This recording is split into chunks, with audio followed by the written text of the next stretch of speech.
Good morning. We're here for day 3. How's it going? I love to hear your comments in the chat of Home Harmony Balance, our program group here, and I'm very excited to continue this quest to change something, make the shift, form a stress-free life. It really does help. Once you get it organized, it's so much easier to keep your stuff together, and it makes sense of your space. Now that it's organized, you're going to find there's a lot more room to breathe, swing your arms, and sort more stuff. So today we're doing sweaters and jeans. So sweaters use the same principles as folding up a t-shirt or the long sleeve t-shirts, but they take up a lot more room. Let's face it, you're going to need a little more space in your drawer. But again, folding them is a great idea, and folding them properly, you got to shake them out here.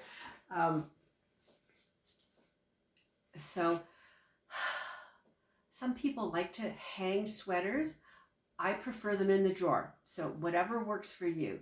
But they do tend to stretch kind of a little awkward on some of the hangers. If you are going to hang sweaters, use ones that have the little felt pieces along the arms, or even a shoulder pad to keep their shape. That's a very good tip here. But today we're going to put them in the drawers. Here's one of my favorites, beautiful blue color. You'll probably see that on sometime in the 27 days.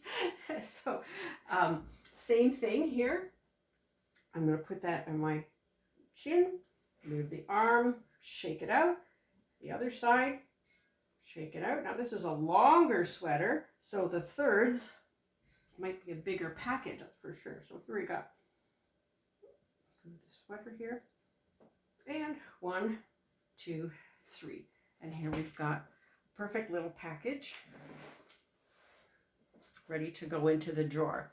Anytime you've got cowl necklines or cuffs or whatever, this is a big long neck here, fold it in first so it doesn't get all jumbled, right, like that. Then put your arms together. This is a really nice crimson color for the season. Puts a little spark in your day. There you go, nice and flat at the front. Anytime you have a fringe or something that's going to get messy, fold that in first. Okay, we're going to do scarves a little bit later on, but some of these collars here or hoodies, they get into a bit of a jumble. So fold those in first, and then you're all set. So same principle here. When you get them all nicely stacked in your drawer, you might only have enough room for 2 or 3, maybe 4 in your drawer. Here, just push them back a little bit here. I'll show you another picture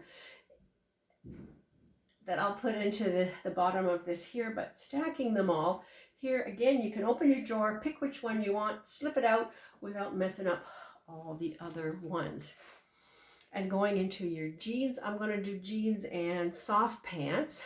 I like them folded nice and neat. I used to work in a clothing store for one of my little sections between jobs, and we had to fold all the jeans a perfect way, and it does seem to work here. So if you've got the jean, you'll notice that the back side is probably bigger than the front side, right?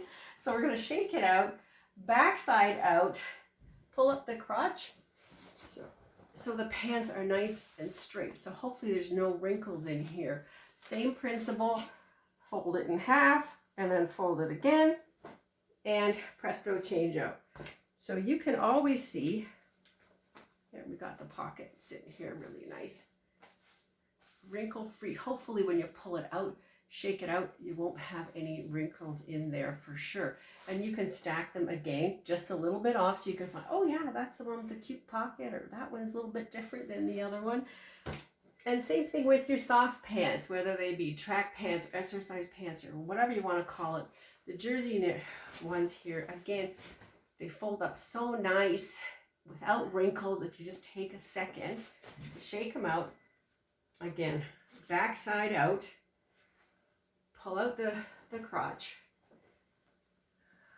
1 and 2.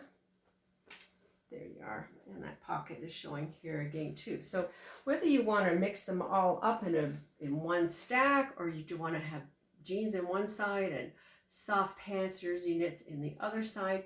You decide what kind of cubbies, if they're going to go into a drawer in the closet. Tomorrow we get into the closet. And so even though there's rules, it's only tips and suggestions. You figure out what you have to do with your own space. Now, if you need a little bit of extra help, send me a picture. If you don't want it posted, that's fine. Send me in a private message, and I'll be able to help you out with a few suggestions on what to do as you're going through the house. Something that's a little bit odd or a little bit tricky, love to help you with that. I take questions all the time. Anyways, I'm sending you a big hug for some help to keep you going and keep you organized. Don't forget to check off. That's your accomplishment for the day. Check. Now, if you're having trouble where to put this, I would put it in the bathroom just as you're getting ready for the day, brushing your teeth. You can see this. Oh yeah, I got to do that before the rest of the day happens. I hope you figured out which time of day works better for you to do this. And we'll finish up with a little bit of clothing and self-care before we get into the bathroom. So just wait for it. There's a whole bunch of stuff coming up very, very soon. Keep smiling. Keep it getting in there. Laugh. Have some fun with it. One of my students texted me to say, guess what I found in my underwear drawer the other day, Kathryn? A diary from my mom. How cool is that? You never know what's hidden in these drawers. So get in there, one drawer per day, one cupboard, one of anything. 27 things. That's the magic number. We'll see you tomorrow. Take care. 5, 4, 3, 2, 1.